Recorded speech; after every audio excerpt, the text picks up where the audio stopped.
Halo Smartscaper Indonesia dimanapun kalian berada, apa kabar kalian? Semoga kalian semua makin becek aja ya. Main air terus.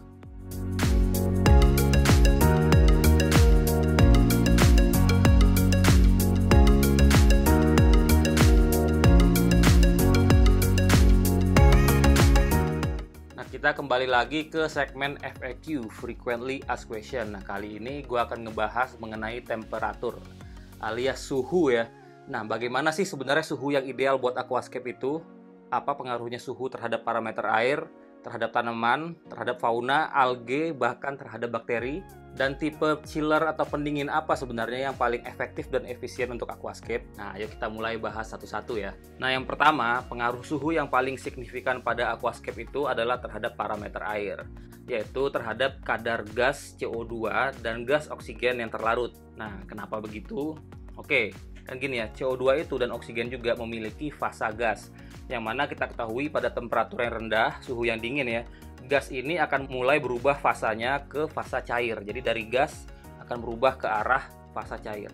Kalau masih ingat pelajaran waktu SMP apa SD kayaknya bahkan ya, udara itu dapat berubah menjadi air melalui proses yang namanya pengembunan, di mana pengembunan ini pasti akan terjadi saat suhu turun signifikan. Artinya, semakin dingin temperatur air, maka CO2 dan oksigen itu akan lebih mudah terlarut ke dalam air, karena sifat kedua gas tersebut akan semakin cair ya. Nah, selain itu, jumlah gas yang dapat terlarut juga di dalam air, space untuk si gas oksigen dan CO2 ini terlarut ke dalam air itu semakin besar jumlahnya, ruangnya semakin banyak. Jadi ada dua tuh pengaruh suhu terhadap kelarutan gas. Nah, yang pertama itu yaitu mempengaruhi tingkat kelarutan ya. Artinya semakin dingin maka gas tersebut semakin mudah larut. Lalu yang kedua adalah mempengaruhi jumlah gas yang bisa terlarut di dalam air. Semakin dingin, semakin besar pula jumlahnya. Nah, untuk detailnya kalian bisa lihat pada grafik ini ya. Sumbu X pada grafik ini adalah temperatur dalam Celcius ya. Makin ke kanan artinya semakin panas. Sedangkan sumbu Y itu adalah kelarutan CO2 maksimal yang bisa terlarut di dalam air dengan satuan 1/1000 ya. Kalau mau dijadiin ppm ya tinggal dikalikan 1000. Makin ke atas sumbu Y ini artinya tingkat kelarutannya semakin gede. Nah, bisa dilihat di grafik ini, semakin ke kiri atau semakin dingin suhunya, ruang untuk CO2 yang bisa terlarut di dalam air itu semakin tinggi. Kita ambil contoh aja ya, pada suhu 25 derajat, kira-kira kadar maksimal CO2 yang bisa terlarut itu adalah sekitar 1,5 gram CO2 per 1 kg atau per 1 liter air. Dengan kata lain sekitar 1500 ppm. Kok tinggi banget bang 1500 ppm? Iya, itu adalah jumlah maksimal CO2 yang bisa dilarutkan ke dalam air. Padahal untuk tanaman kita sebenarnya hanya butuh kisaran 30-40 ppm aja.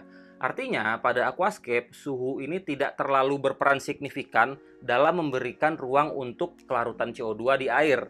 Ruang untuk CO2 di air ya, tapi suhu ini sangat berperan penting dalam mempermudah kelarutannya sendiri. Nah, beda cerita terhadap oksigen nih. Kalau kalian lihat grafik ini nih, grafik oksigen ya. Yang tadi grafik CO2. Bisa dilihat sumbu X adalah temperatur dalam Celcius dan sumbu Y adalah kelarutan oksigen maksimal di dalam air dalam satuan miligram per liter atau sama dengan satuan ppm ya, part per million, seper sejuta. Nah, semakin dingin suhu, maka semakin besar ruang yang tersedia untuk oksigen itu bisa larut ke dalam air. Kita ambil contoh misalkan pada suhu 26 derajat Celcius ya. Kadar maksimal oksigen yang bisa terlarut pada 26 derajat Celcius adalah sekitar 8 ppm, 8 per sejuta ya. Untuk fauna, 8 ppm ini adalah kadar oksigen ideal untuk ikan bisa hidup dengan bahagia. Nah, untuk ikan di bawah 8 ppm ini kebanyakan ikan akan mulai gelisah ya.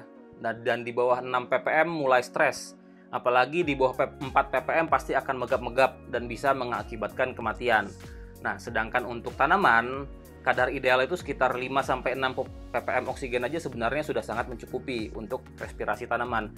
Jadi pengaruh suhu terhadap oksigen terlarut sebenarnya itu lebih signifikan untuk kesehatan ikan ataupun untuk kesehatan fauna, termasuk juga untuk bakteri ya.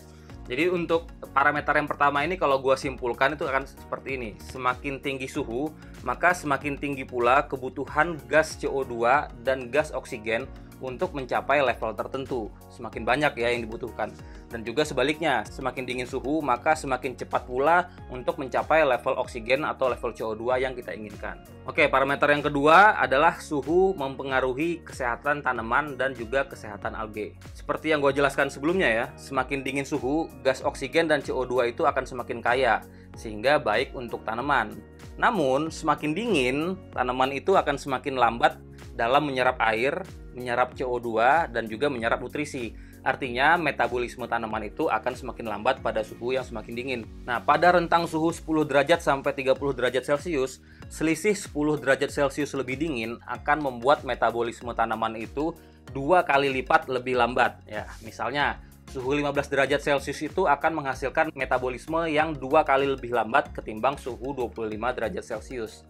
Dengan metabolisme yang melambat, artinya pertumbuhan tanaman juga terhambat, apalagi kalau suhunya itu sampai di bawah 20 derajat Celcius, atau bahkan di bawah 10 derajat Celcius nih, tanaman itu akan bisa berhenti metabolisme, dia akan hibernasi atau bahkan bisa mati ya. Tidak hanya berlaku untuk metabolisme tanaman, metabolisme alge juga akan terpengaruh dengan suhu air. Artinya, semakin dingin suhu, maka pertumbuhan alge juga akan semakin pelan. Nah, sebaliknya, jika suhu semakin hangat, maka metabolisme itu juga akan semakin cepat. Tentunya baik ya untuk tanaman karena pertumbuhannya akan lebih kencang gitu. Nah, namun bahaya juga nih, karena dengan metabolisme yang lebih cepat, artinya pertumbuhan dan penyebaran alge di akuarium juga akan semakin ganas. Semakin cepat juga ya alge berkembang biaknya. Apalagi kalau air akuarium itu panasnya ekstrim ya, di atas 30 derajat atau bahkan mendekati 40 derajat, maka enzim tanaman itu akan mulai rusak dan jaringannya akan mulai hancur ya. Nah, hal lain, semakin panas suhu air, apalagi kisaran 28-30 derajat, tanaman itu udah mulai kekurangan oksigen dan CO2 yang jumlahnya semakin sedikit di dalam air. Oke, berikutnya yang ketiga, suhu air itu juga akan mempengaruhi kesehatan fauna dan juga kesehatan bakteri. Nah, sama nih seperti tanaman dan alge, pengaruh suhu terhadap ketersediaan oksigen dan kecepatan metabolisme juga dapat mempengaruhi kehidupan fauna dan juga kehidupan bakteri. Semakin dingin, oksigen akan semakin kaya, membuat fauna dan bakteri akan semakin happy. Nah, namun metabolisme fauna itu juga akan melambat. Kinerja bakteri untuk mengurai amonia juga akan semakin pelan. Sama kayak orang Indonesia lah ya, semakin dingin hawanya kan bawaannya pengen males-malesan, pengen sembunyi terus di balik selimut ya. Jadi kesimpulannya suhu yang ideal itu kayak gimana bang? Nah, kebanyakan fauna dan tanaman tropis air tawar itu dapat beradaptasi pada rentang suhu yang cukup lebar, kisaran 20 derajat sampai 30 derajat Celcius. Ada sih yang suka suhu yang lebih hangat, kisaran dari 28 sampai 29 Celcius ya. Kayak misalnya ikan diskus atau misalnya ikan apa lagi yang lainnya, arwana gitu kan, suka yang lebih hangat. Ada juga tapi yang suka yang lebih dingin, kayak contohnya udang hias. Nah, udang hias ini akan lebih optimal hidup di suhu kisaran 22 sampai 24 derajat Celcius. Tanaman kayak jenis moss sama fern juga akan lebih suka pada suhu rentang segituan ya, 22 sampai 24. Jadi patokan pastinya nggak ada nih. Terlalu panas, oksigen dan CO2 akan menipis jumlahnya. Terlalu dingin juga metabolisme semua makhluk hidup juga akan melambat. Nah, tapi gue pernah baca tulisannya Tom Barr di forum Barr Report sekitar tahun 2009 ya. Dia itu mengkategorikan ada 3 macam level temperatur untuk tanaman dan fauna. Yang pertama itu disebutkan ada yang namanya low temperatur, itu kisaran 22 derajat Celcius. Lalu ada medium temperatur kisaran 25 derajat Celcius. Dan yang ketiga adalah high temperatur kisaran 28 derajat Celcius. Kalian tinggal pilih pengen main di rentang suhu yang mana, tergantung ingin memelihara atau mengoptimalkan tanaman atau fauna apa. Gua saran sih suhu air akuarium kalian tuh jangan lebih panas daripada yang high temperatur dan jangan juga lebih dingin daripada yang low temperatur. Jadi rentang kisaran 22 sampai 28 derajat Celcius itu udah oke ya.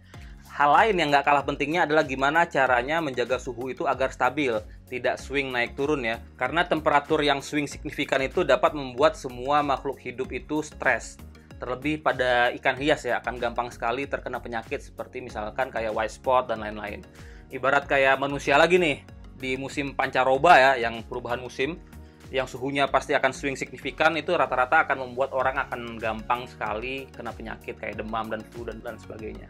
Nah, lalu gimana bang caranya untuk bisa mencapai suhu segitu? Rata-rata suhu air di Indonesia kan itu sekitar 28 derajat Celcius ke atas. Kecuali ya kalau kalian tinggal di dataran tinggi atau di pegunungan ya. sangat mudah untuk mencapai suhu kisaran 20-an kecil, atau bahkan di beberapa daerah di musim-musim tertentu malah butuh heater ya, karena suhu air akuarium itu bisa di bawah 20 derajat Celcius.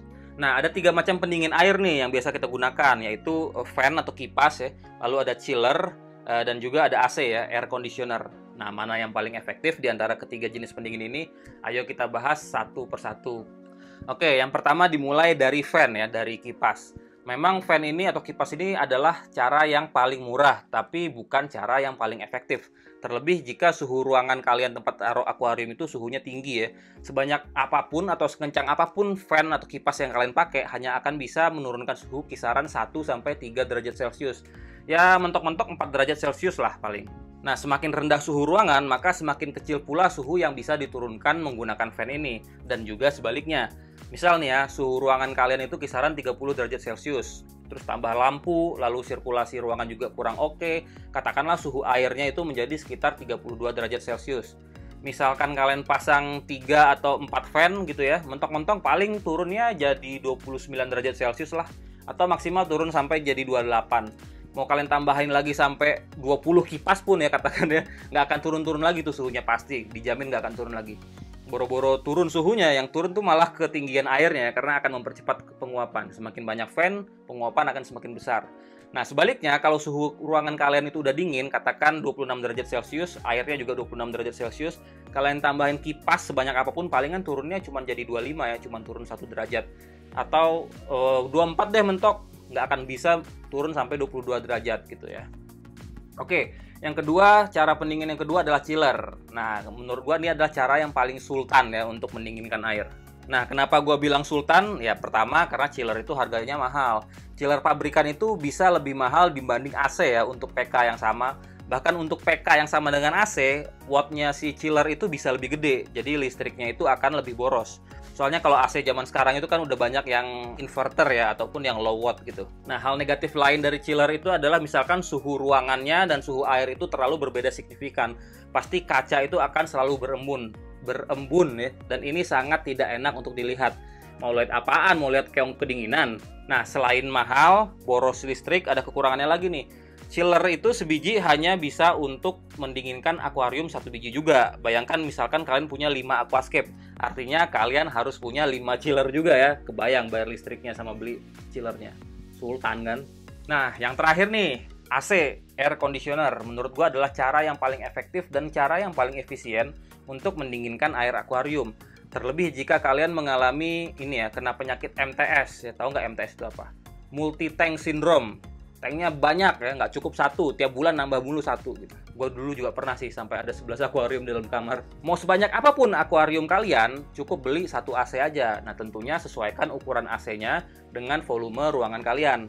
Aquascape-nya adem, manusianya juga ikutan adem kan. Kecuali aquascape kalian itu kalian letakkan di teras gitu ya, ataupun di ruang yang semi terbuka, atau di ruangan yang gede banget, katakan di aula gitu ya, sehingga nggak memungkinkan untuk dipasangin AC. Ya, pilihannya kalian bisa pakai fan, tapi harus sering-sering di top up airnya, diisi lagi, karena penguapannya itu menggunakan fan akan sangat tinggi. Atau ya pakai chiller, itu pun kalau kalian sultan. Nah, sebenarnya ada beberapa cara lain untuk mendinginkan aquascape. Misalkan kayak menggunakan peltier ya. Peltier yang kalian tempelkan pada filter HOB ataupun ditempelkan pada kanister yang dimodifikasi. Atau bahkan bisa juga peltiernya langsung dicelupin ke air. Kalau gua sih kurang rekomen peltier ini ya, karena hanya efektif untuk akuarium kecil. Kecuali peltiernya makanya banyak ya, atau yang wattnya gede, yang powernya gede. Tapi artinya pasti akan boros listrik juga. Cara lain seperti kayak orang pakai es batu ya, nyelupin es batu ataupun blue ice atau dry ice langsung ke akuariumnya atau ke sump filternya. Gua juga kurang rekomen sih cara ini, karena selain repot harus selalu di reload ya esnya, kita juga nggak bisa ngatur mau seberapa suhu air yang kita inginkan, nggak bisa di set gitu ya. Lagian kalau misalnya kalian lupa naruh es yang baru, itu bisa juga membuat temperatur akuarium kalian akan swing signifikan ya. Bahkan akhirnya bisa berefek buruk untuk ekosistem, makanya gue kurang rekomen. Oke, gue simpulin aja ya mengenai pengaruh suhu terhadap aquascape. Yang pertama itu, semakin dingin suhu, maka ruang untuk oksigen dan CO2 di air itu akan semakin besar. Begitu pula sebaliknya ya. Lalu yang kedua, semakin dingin suhu, maka gas oksigen dan CO2 ini akan semakin mudah larut. Begitu pula sebaliknya. Nah, yang ketiga, semakin dingin suhu, maka metabolisme semua makhluk hidup itu akan melambat. Baik itu tanaman, atau fauna, bakteri, bahkan alga juga metabolismenya akan melambat. Nah, yang keempat, suhu yang oke untuk aquascape itu adalah berkisar antara 22 sampai 28 derajat Celcius, tergantung apa yang mau kalian pelihara. Gue pribadi sih lebih senang bermain yang aman ya, yang sedang-sedang aja, sekitar medium temperatur, kisaran 25 sampai 26 derajat Celcius. Lalu yang terakhir, yang kelima adalah pendingin air yang terbaik itu menurut gue pribadi adalah AC ya, air conditioner. Ekosistemnya adem, aquascaper-nya adem, alhasil kelonan tiap malam. Nah, oke, segitu dulu video kali ini. Mudah dipahami kan? Atau susah? Ingat, aquascape itu memang tidak mudah, tapi tidak susah kalau kita mau belajar. Makanya saksikan terus Aquajaya Aquareset, channel lengkap belajar aquascape. Be a smartscaper. Jangan lupa untuk like, share, komen di bawah, dan juga untuk subscribe channel ini. Akhir kata, assalamualaikum warahmatullahi wabarakatuh. Bang Wen pamit. Ciao.